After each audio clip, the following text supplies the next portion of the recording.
예, 오늘 밤도 하나님의 말씀에 귀 기울이기 위해서 나오신 우리 성도님들, 하나님 주시는 지혜와 용기와 사랑이 가득하시기를 주님의 이름으로 축원합니다. 2024년을 시작한 지가 벌써 얼마 안 된 것 같은데 1월 달이 벌써 다 끝나가고 있습니다. 이번 주 월요일부터 수요일까지는 특별히 성도님들께서 많은 관심을 가져주셔서 우리 청소년부 수련회를 은혜 가운데 마쳤습니다. 도움 주신 분들께 먼저 감사하다는 말씀을 전해드리고 싶습니다. 우리 담임 목사님과 사모님, 그리고 이길섭 최필자 장로님, 최승하 장로님, 이방우 장로님, 황동대 장로님, 임영종 장로님, 전시구 장로님, 최규철 박혜은 집사님, 또 8여선교, 11여선교, 3남성교회를 비롯한 또 많은 선교회 회원님들, 또 차량 운행으로 수고해 주신 우리 송재현 목사님과 우리 손종관 간사님, 그리고 우리 영경쌤, 준실쌤, 예인쌤, 그리고 작년까지 교사였지만 또 참석해 주신 이제 이현철 선생님까지 모두 감사드립니다. 그 밖에 제가 다 언급하지는 못했지만 또 분명히 기도해 주시고 후원해 주신 걸 잘 알고 있기 때문에 모든 분들께 진심으로 감사하다라고 이렇게 감사 인사를 드리고 싶습니다. 저도 그 수련회라는 거, 이 대형 캠프 형식으로 진행되는 이 수련회라는 것을 굉장히 오랜만에 갔던 것 같습니다. 왜냐하면 고3 때까지 이제 그런 캠프들이 많아가지고 다니다가 대학교 가고 이제 사역지를 나오고 이랬을 때는 거의 교회에서 이렇게 자체적으로 했던 수련회들을 갔던 것 같습니다. 그래서 오랜만에 이렇게 막 몇백 명씩 모이는 수련회에 참석을 했을 때 참 그 넘치는 은혜가 학생들뿐만이 아니라 저에게도 먼저 그 은혜가 가득했던 것 같다라는 그런 말씀을 좀 드리고 싶습니다. 생각해 보면 우리가 중고등부 그 청소년 시절에 수련회 때 은혜 받고 또 그 은혜로 한 6개월, 1년 이렇게 살아가고, 저도 그런 은혜가 쌓이고 쌓여서 결국에 목사가 되겠다라는 생각을 갖게 되고 또 이 자리에 서 있지 않겠습니까? 그래서 우리 학생들에게도 그 시간이 정말 소중한 시간이었겠구나, 하나님께서 어떤 비전을 보여주시진 않았을까, 하나님께서 우리 학생들의 기도에 응답하시진 않았을까, 이런 기대감을 갖고 옆에서 지켜보고 같이 참여를 했습니다. 그래서 오늘 특별히 제가 2명의 학생들을 좀 간증을 짧게 준비해라고 했는데, 문민경 학생과 우리 김현민 학생 앞으로 잠깐 나오셔가지고 짧게 한번 은혜를 나누는 시간을 갖겠습니다. 빨리 나오세요. 지수도 하려고요? 네. 민경이부터. 여기가 이제 2023년도 청소년부 회장이고요. 여기는 이제 올해 회장이어서 대표로 남자 여자 이렇게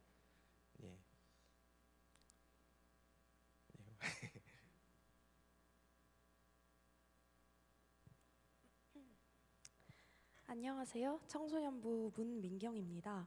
이번 청소년부 수련회를 되새기며 은혜 받은 내용을 나누기 위해 이 자리에 서게 되었습니다. 가장 먼저 이곳에서 간증할 수 있게 해주신 주님께 감사드립니다. 저는 어릴 때부터 수련회 시즌이 다가오면 매우 설레어하고 기다리던 아이였습니다. 그만큼 저에게 수련회는 항상 특별하게 여겨졌던 것 같습니다.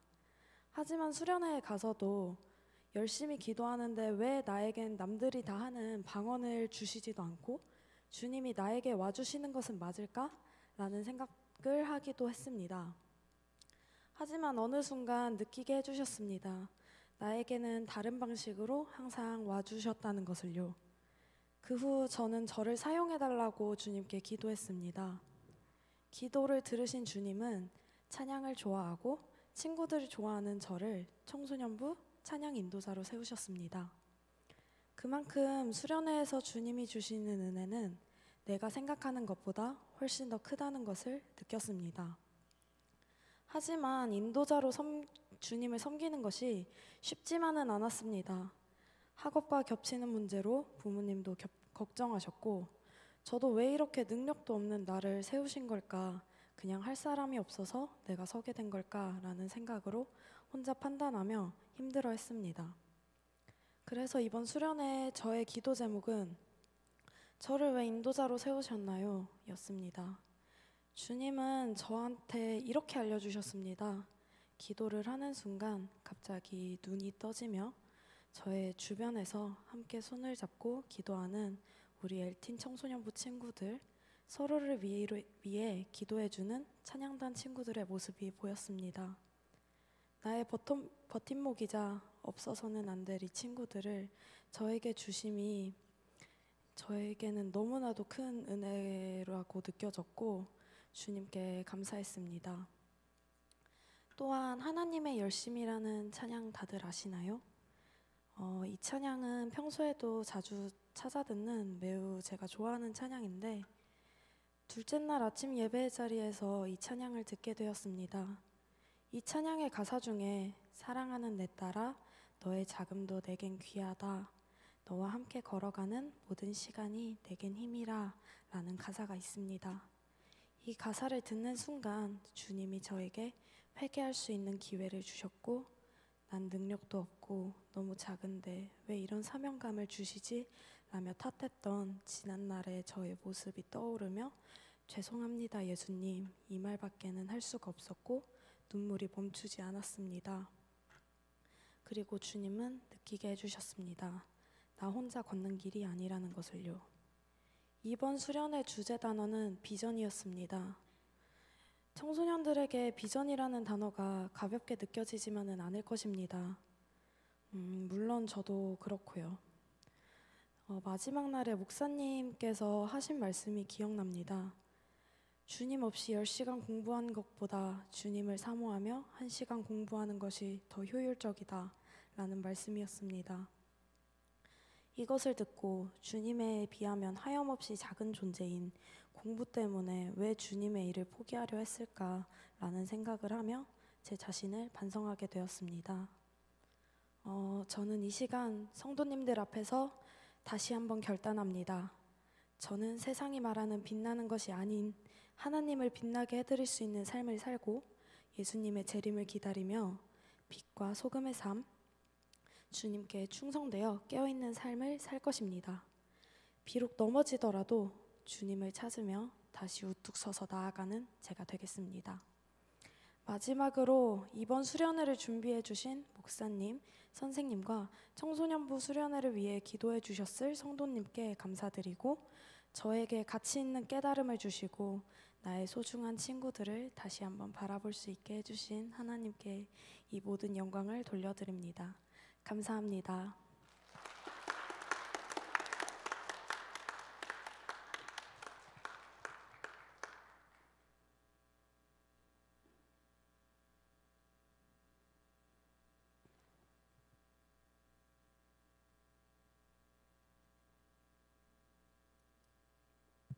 안녕하세요. 저는 청소년부 김현민이라고 합니다. 저는 오늘 이번 겨울 수련회에서 받은 은혜를 나누려 합니다. 일단 제 이야기를 하자면 저는 모태신앙으로 지금까지 18년 동안 교회를 다니고 있습니다. 하지만 저는 불과 2년 전 중3 때까지만 해도 교회 오는 것이 싫었습니다. 일요일 날 친구들은 다 놀러 가고 더 자고 싶고 그랬거든요. 그런데 제가 작년 1월 달에 찬양단에 들어갔습니다. 그 이후로 점점 교회 오는 것이 즐겁고 좀 더 주님을 만나고 싶어지더라고요. 그리고 이번 22일 날 겨울 수련회를 가게 되었는데요. 저는 사실 그동안 수련회를 가서 은혜 받고 오기보다는 부모님 등 떠밀려서 어쩔 수 없이 가는 그런 느낌이었습니다. 하지만 이번 수련회는 제가 더 가고 싶어지더라고요. 그렇게 수련회 가서 찬양을 드리는데 전과는 다르게 찬양이 신나고 재밌었습니다.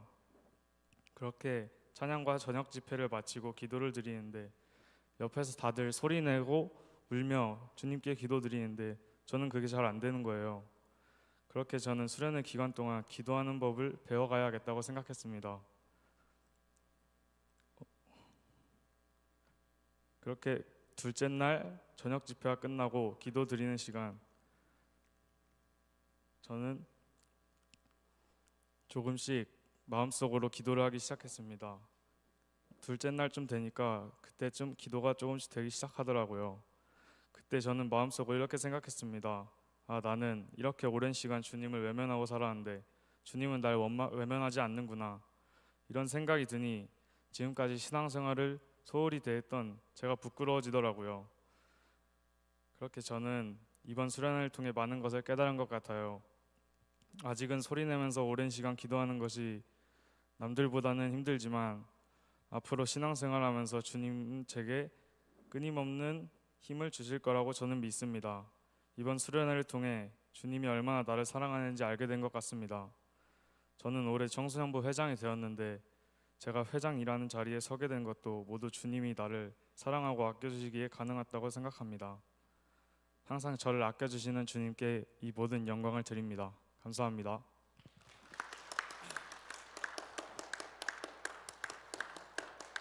예, 우리 대표로 간증해준 민경이와 현민이에게 큰 박수 다시 한번. 네, 감사합니다. 네, 제가 청소년부 시절에 그 생각이 나가지고 목이 살짝 메었는데 예, 참 그 수련회라는 게 좋은 것 같아요. 한번 갔다 오면 한 6개월 정도 이렇게 딱 가면은 여름에 또 한번 가주면은 또 1년 동안 은혜 가운데 살아갈 수 있는 그 좋은 계기인 것 같아서 너무 좋은 것 같습니다. 앞으로도 저희 청소년부 학생들 위해서 많이 기도해 주시면 감사하겠습니다. 강사님이 이렇게 말씀하시더라고요. 이 여러 교회가 모이는 수련회에 오면 그 교회의 수준을 알 수가 있다. 어떤 교회는 뭐 말씀이 있던 찬양을 드리던 뭐 기도를 하던 그 자리에만 앉아 있습니다. 뭐 핸드폰 하는 애들도 있고. 그런데 우리 교회 학생들은요, 그런 시간들이 되면 찬양 반주만 나왔다 하면 그냥 맨 앞자리로 뛰쳐나와가지고 두 손 들고 찬양합니다. 끝나고도 떠날 줄을 모르는 그 유일한 교회가 이 서부중앙교회 청소년부 학생들이었습니다. 사진 하나만 띄워주시죠. 예, 수련회에 저만큼 우리 교회만 온 게 아니라 끝나고 다 밥 먹으러 갔는데 우리만 저렇게 앞에 나가서 찬양하고 있는 그런 모습입니다. 네, 이 정도로 아이들이 정말 열정적이고 정말 은혜 넘치는 그런 수련회를 보내다가 돌아왔다라고 이렇게 말씀드리고 싶고, 우리 지금 청소년부 한 20명 정도 되거든요. 근데 저는 우리 서부중앙교회에 미래가 있다라는 것을 확인하고 왔습니다. 뭐 몇 명 안 되지만 일당 100으로 해가지고 한 2,000명씩 해서 이제 나중에 2,000명 모이는 교회가 될 거라고 확신합니다. 주일날 성도님들 집에서 나오지 못하고 있는 자녀들, 또 손주들, 어르고 또 달래고, 뭐 때리면 안 되겠죠. 아무튼 어르고 달래셔가지고 꼭 좀 보내주십시오.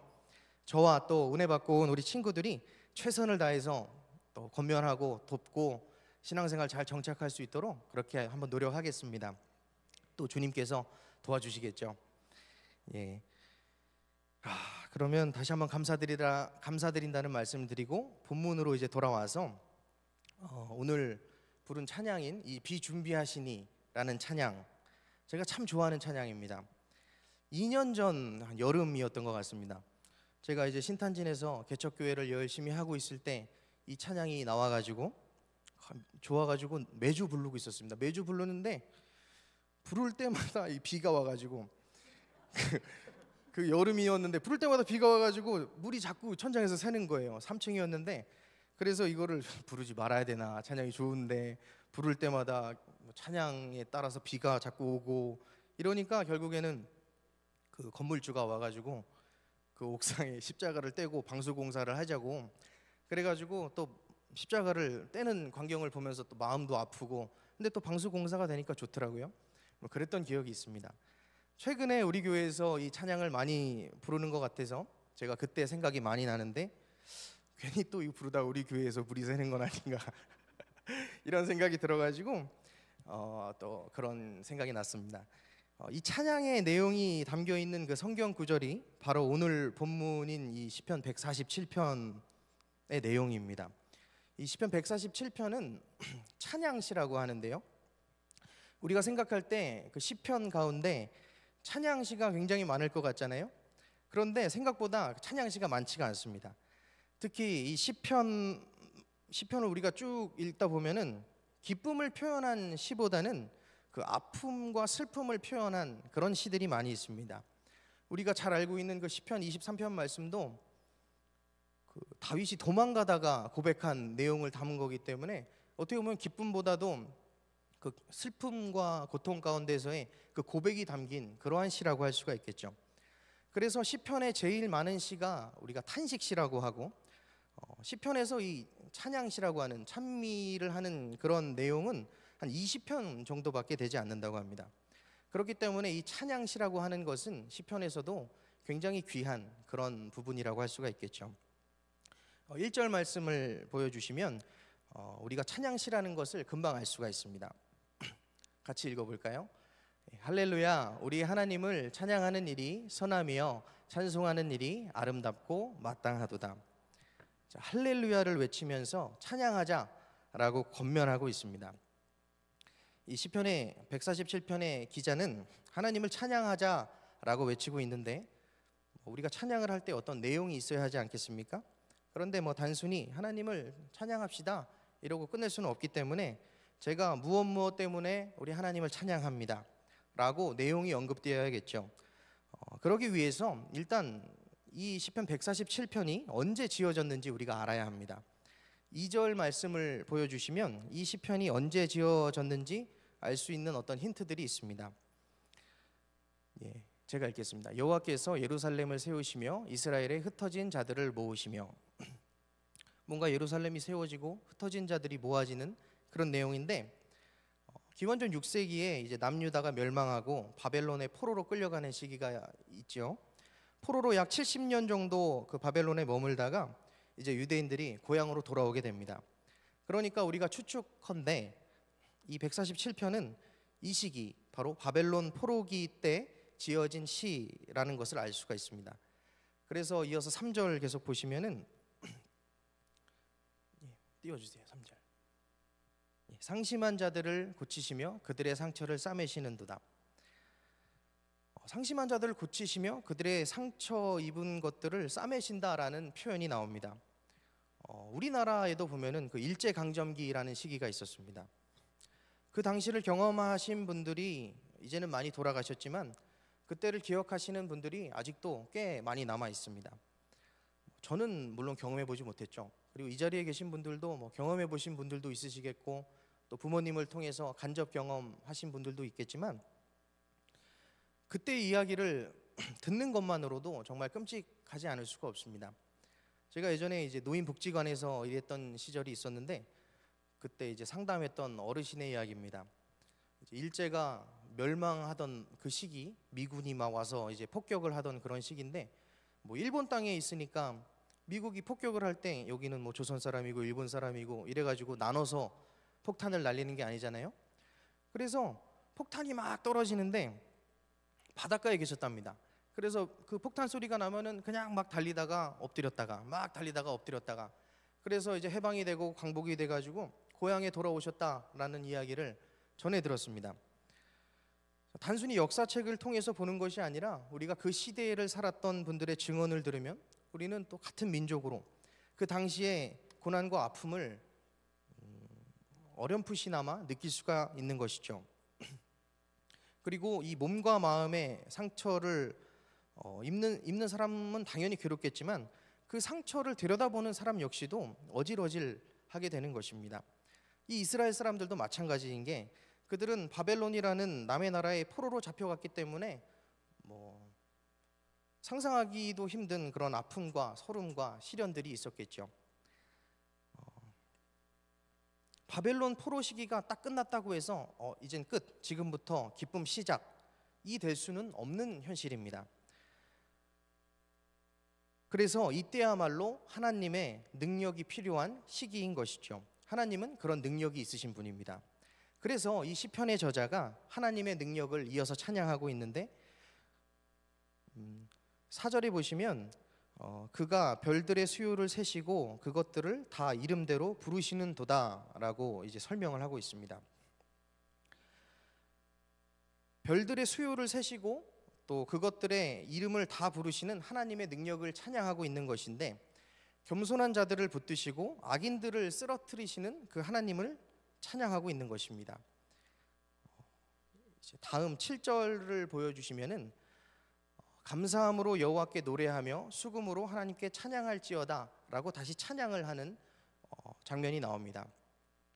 감사함으로 노래하고 악기를 연주하면서 하나님을 찬양하자라고 사람들에게 권면을 하고 있죠. 그리고 그 다음 절에 보면 하나님의 섭리와 돌봄에 대한 내용입니다. 8절 보여주시면은 우리 노래 가사처럼 그가 구름으로 하늘을 덮으시며 땅을 위하여 비를 준비하시며 산에 풀이 자라게 하시며 라고 나와 있습니다. 우리가 하늘을 들어서 보면은 구름이 있습니다.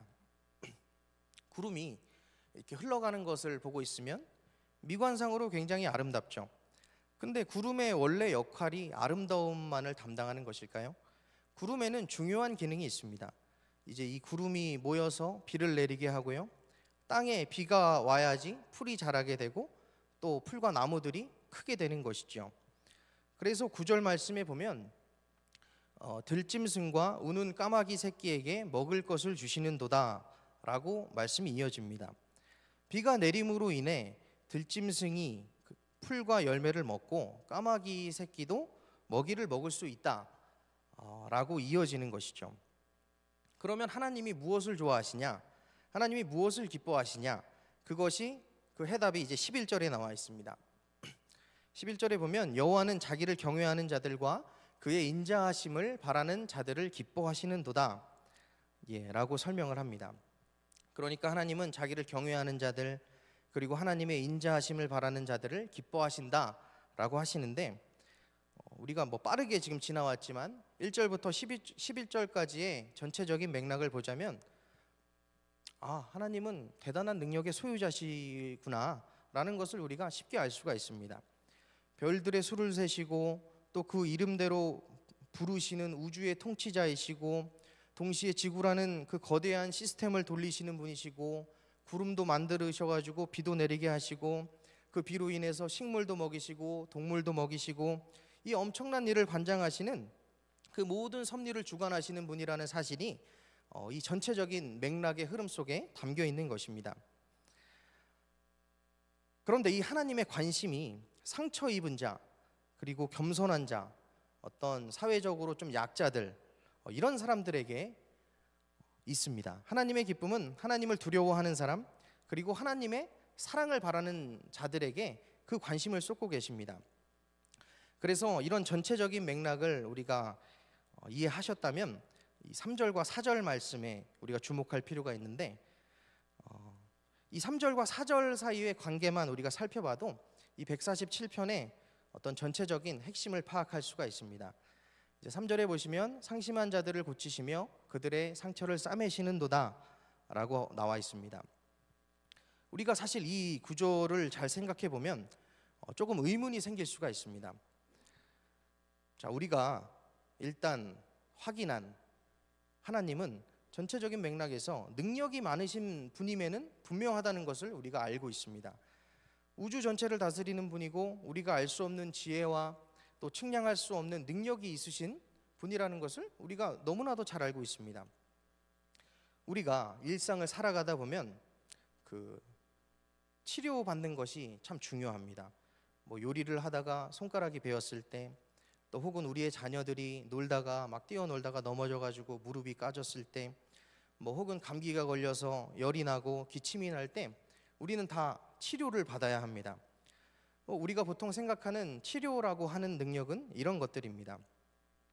여기 시편에서 하나님께서 어떻게 치료를 해주시는지에 대해서 나와 있는데 상처를 싸매 주신다라고 나와 있습니다. 어떤 기적과 같은 능력으로 우리가 기도만 하면 짠 하고 치료해 주시는 분이 아니라 상처를 싸매 주시는 분이다라는 설명이죠. 근데 분명히 하나님은 짠 하고 치료를 해 주실 수 있는 분이시거든요. 그런데 그냥 상처를 싸매 주신다라고 그냥 제안을 하고 있습니다. 어찌 보면 좀 초라한 것 같기도 합니다. 모양이 좀 빠지는 것 같기도 하죠. 하나님은 우주 최고의 능력자시고 우주 최고의 명이신데 과연 이것이 최선일까? 라는 의문을 품을 수밖에 없습니다. 그런데 이 상처를 싸맨다고 하는 그 표현, 이 말은 돌봄을 의미합니다. 단순히 치료를 해주는 것을 의미하는 것이 아니라 시간을 들여서 상처 입은 사람들을 돌봐준다라는 그런 말입니다. 상처를 싸맨다고 해서 치료가 끝나는 것이 아니죠. 다음 날 며칠 있다가 싸맸던 것을 풀어보고 그 상처를 또 확인하고 거기에다 또 약을 바르고 또 싸매고 그러면서 치료해주는 분이 물어보겠죠.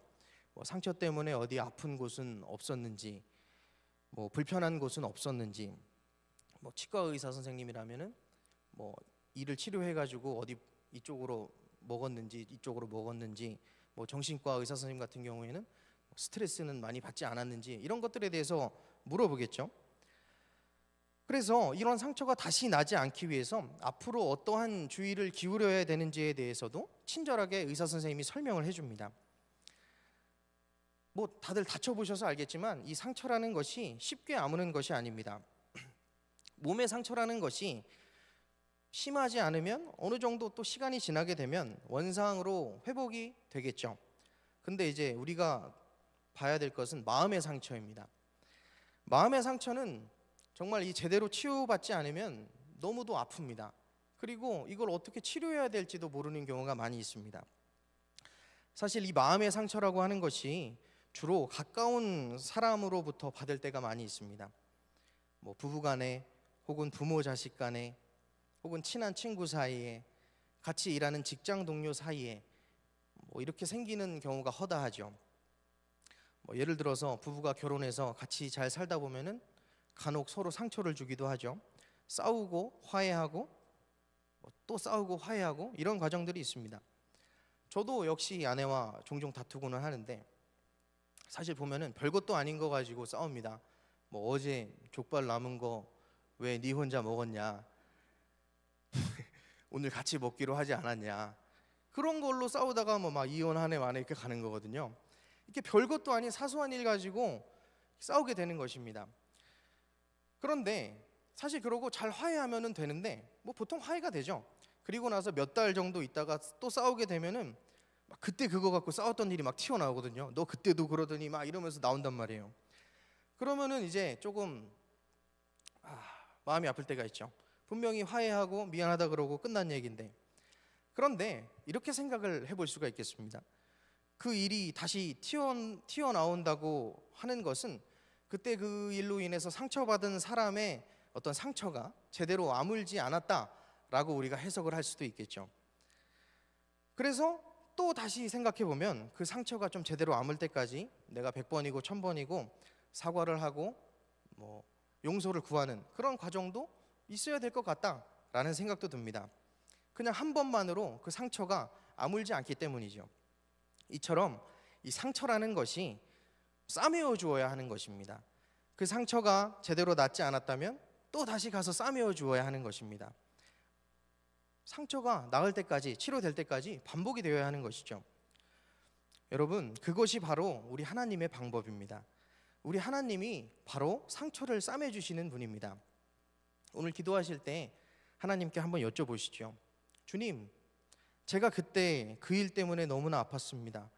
제가 정말 친하다고 했던 그 권사님으로부터, 집사님으로부터, 그 직장 동료로부터 혹은 목사님으로부터 상처받았습니다. 아니면은 저 진짜 열심히 살고 있는데 왜 하필 저한테 이런 일이 생겨가지고 제가 아직도 그 아픔이 이 마음속에 남아 있습니다. 한번 하소연해 보십시오. 그렇게 고백하신다면 하나님께서 뭐라고 하실까요? 김 집사, 이 권사, 내가 그때 위로해 줬잖아. 내가 그때 치료해 줬잖아. 그래서 너 깨끗하게 나왔잖아. 이러실 분일까요?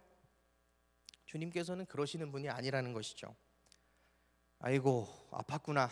그래, 너 계속 지금도 아프고 있구나 하시면서 또 새로운 붕대를 가지고 오셔가지고 상처를 싸매주시는 그런 우리 주님이시라는 것이죠. 단순히 한 번에 짠 하고 마법사처럼 치료해 주시는 분이 아니라, 물론 그렇게 하실 수 있지만 그렇게 하시지 않고 우리를 계속 한 번 더 보시기 위해서, 우리를 한 번 더 돌봐주시기 위해서 그렇게 한다라는 사실입니다. 이것이 바로 하나님이 우리의 상처를 대하시는 방법입니다. 우리의 눈을 맞추고 위로의 말씀과 함께 상처를 싸매주시는 그러한 분이라는 사실입니다. 그런데 3절과 4절 사이에 간극이 조금 있습니다. 다시 한번 띄워주시면은 우리 한번 같이 읽어보겠습니다. 3절부터 교독하시죠. 상심한 자들을 고치시며 그들의 상처를 싸매시는 도다. 그가 별들의 수요를 세시고 그것들을 다 이름대로 부르시는 도다. 생뚱맞게 상처를 싸매주시는 하나님을 말하다가 갑자기 별을 세신다고 합니다. 그러니까 하나님의 시선이 상처에 머물러 있는데 갑자기 눈을 들어서 하늘을 보고 별을 세시기 시작하시는데 그 별의 이름대로 하나하나씩 부르시는 그러한 장면이 나옵니다. 이 별을 세시는 하나님을 기자가 말하는 이유는 하나님의 능력을 나타내고 찬양하기 위해서입니다. 자, 한번 질문을 던져볼까요? 우리 이길섭 장로님, 우리 사람의 눈으로 볼 수 있는 별이 몇 개 정도 될까요? 그 옆에 그럼 최필자 장로님께서 한번 대략적으로, 네, 뭐 잘 저도 모르는데 우리가 사람의 눈으로 볼 수 있는 어떤 별, 그 별은 한 6,000개 정도 된다고 합니다. 지금은 뭐 환경 오염이 많이 돼가지고 밤이 돼도 이 별이 잘 보이지 않지만 여기 앉아 계시는 대부분의 성도님들이 어린 시절에 밤만 되면은 하늘에서 별이 쏟아지셨죠? 그러니까 그 별들을 세려면은 일단은 시간이 꽤 많이 걸립니다. 6,000개나 되는 별을 우리가 언제 다 세고 있겠습니까? 세다 보면 벌써 아침이 오고 아침이 오면은 별이 사라지고 그 다음 날 또 세려 그러면은 처음부터 다시 세야 되고, 또 중요한 거는 세다 보면 헷갈리기 때문에 우리가 그걸 다 셀 수가 없습니다. 그런데 하나님께서는 그 별들을 세시고 그것들을 다 이름대로 부르신다고 오늘 시편의 저자가 말하고 있습니다. 하나님은 그 별에 대해서 자기가 만든 건데 당연히 하나도 헷갈리지 않고 구별을 하시겠죠. 그래서 우리가 3절과 4절을 연결해서 보면 상처를 싸매시는 하나님과 별을 세시는 하나님으로 연결했을 때 하나님의 위대한 능력이 무엇인지 우리가 알아챌 수가 있습니다. 아, 우리 하나님은 그 상처를 별로 만드시는 분이시구나 라는 것을 우리가 이해할 수가 있습니다. 사랑하는 성도 여러분, 우리 하나님은 우리가 갖고 있는 그 아프고 쓰라린 상처를 아련하고 아름답고 그리운 별로 만드시는 그런 능력을 가지고 계신 분이십니다.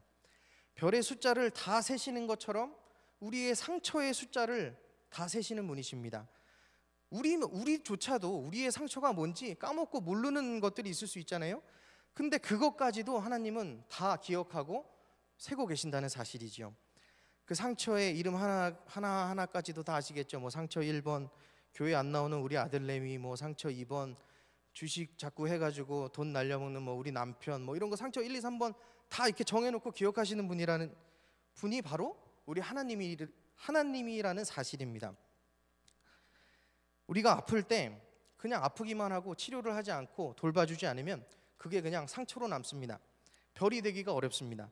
그런데 우리가 아플 때, 우리가 아프기 때문에 누가 돌봐주고 관심을 가져주고 거기에 막 애정을 듬뿍 쏟아주고 하면 그 상처가 비로소 별이 되는 것입니다. 그래서 나중에는 그 상처가 얼마나 아팠는지 기억도 안 나요. 아름다운 추억으로 우리가 기억을 하고 있는 것이죠. 심지어는 그때가 좀 그립기도 한데 라고까지 생각을 하게 됩니다. 우리가 아플 때 하나님은 우리와 함께 하시고 우리의 상처를 싸매주시는 그런 분이십니다. 그리고 단순히 상처를 치료해 주는 분이 아니라 우리를 돌봐주신다는 사실이죠. 하나님은 계속 우리의 상처에 관심을 가지고 계시고 돌봐주시고 괜찮냐라고 물어봐 주시고 외롭지 않도록 우리의 곁을 지켜주시는 그런 분이십니다. 제가 군대에 있을 때 얘기를 잠깐 하겠습니다. 제가 이제 중부전선의 그 최전방, 철원, 3사단, 백골부대, 포병장교로 복무했습니다. 보통 뭐 생각하시면은 장교로 군생활하면 뭐 좀 편할 수도 있지 않느냐라고 이제 생각하실 테지만 그 우리 부대에 아주 그 지독한 대대장님이 계셨습니다. 정말 그 사람을 힘들게 하는 분이셨는데 일단은 온갖 폭언과 욕설을 입에 달고 사시는 분이셨고 그 저희 부대는 그래서 사건과 사고가 끊이지 않았습니다. 뭐 자살 사건도 있었고 뭐 어떤 뭐 성폭행 사건도 있었고 아무튼 뭐 그런 많은 사건들이 있었습니다. 그래서 저를 포함해서 한 10명 정도 되는 간부들이 전출을 갈 정도로 그렇게 사건 사고가 끊이지 않았던 부대였는데 기도했습니다. 순간순간 기도했습니다. 정말 매일매일이 너무나 고통스러웠습니다. 제가 그때 신대원을 다니다가 휴학하고 부대에 이제 군대를 갔기 때문에 신학생의 어떤 신분이다 보니까 부대에 교회도 맡게 되었거든요. 근데 그 교회를 맡는 것 자체가 너무 스트레스였습니다. 그 대대장님이 그 교회를 가지고 너무 막 이렇게 힘들게 하니까 이제 교회를 맡아서 하는 사람 따로 있는데 이제 지휘관이 이제 거기서 막 이렇게 왔다 갔다 뭐라고 하니까 그게 참 어려움이 있더라고요.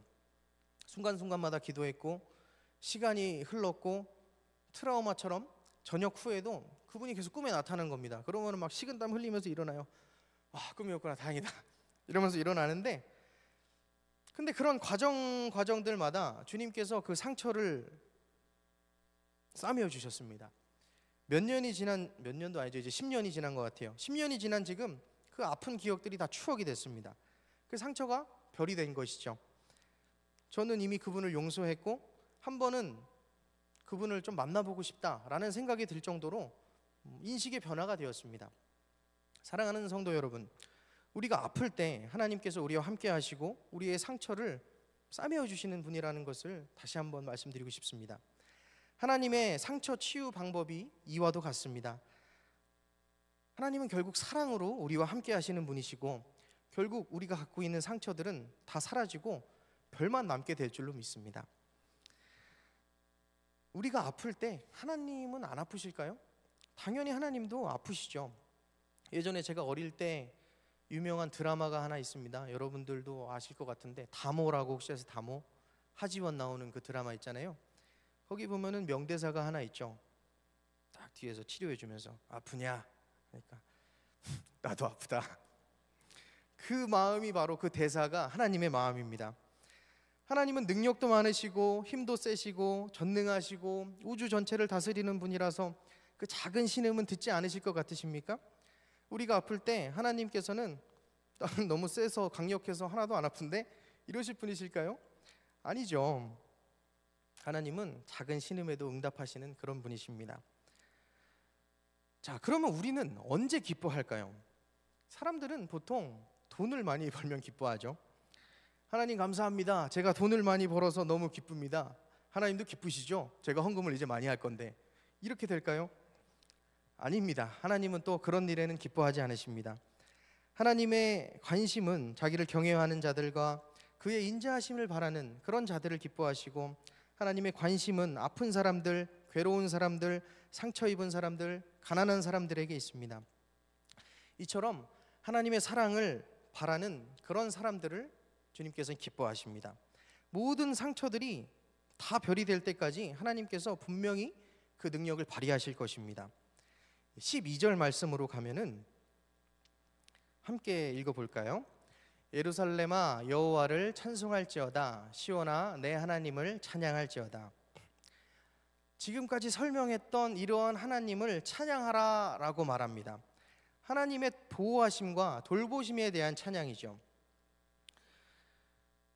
사랑하는 우리 성도 여러분, 지금 혹시 어려움 중에 계십니까? 고통 중에 계십니까? 아니면 시련 중에 계십니까? 일단 저는 그렇습니다. 매일매일이 그렇습니다.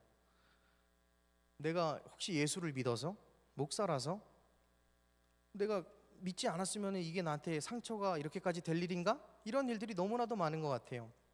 하지만 그 순간순간마다 하나님께서 여러분과 함께 하십니다.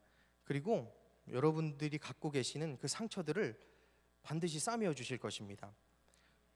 빨리 낫지 않을 수 있습니다. 빨리 낫지 않아서 이게 낫고 있는 건가 우리가 의심할 수 있습니다. 그러나 분명히 그때마다 하나님께서 함께 아파하시고 그 상처를 돌봐주고 계십니다. 상처를 별로 만드시는 하나님의 위대한 능력을 믿으시기 바랍니다. 나중에 우리 성도님들께서 지금의 상처를 기억하시면서 이렇게 말씀하실 날이 분명히 올 겁니다. 내가 그때 아팠었나? 이렇게 반짝반짝 별처럼 빛나기만 하는데 그거 너무 좋은 추억이었는데 이렇게 말씀하시는 날이 분명히 올 겁니다. 여러분들의 상처는 분명히 별이 될 것입니다. 하나님을 신뢰하십시오. 우리 하나님은 상처를 별로 만드시는 분이십니다. 우리의 쓰라린 상처를 아름다운 별로 만드시는 하나님의 위대한 능력을 우리의 삶으로 체험하고 마음 깊은 곳에서 우러나오는 기쁨의 찬양을 드릴 수 있는 저와 여러분들이 되시기를 주님의 이름으로 간절히 축원합니다.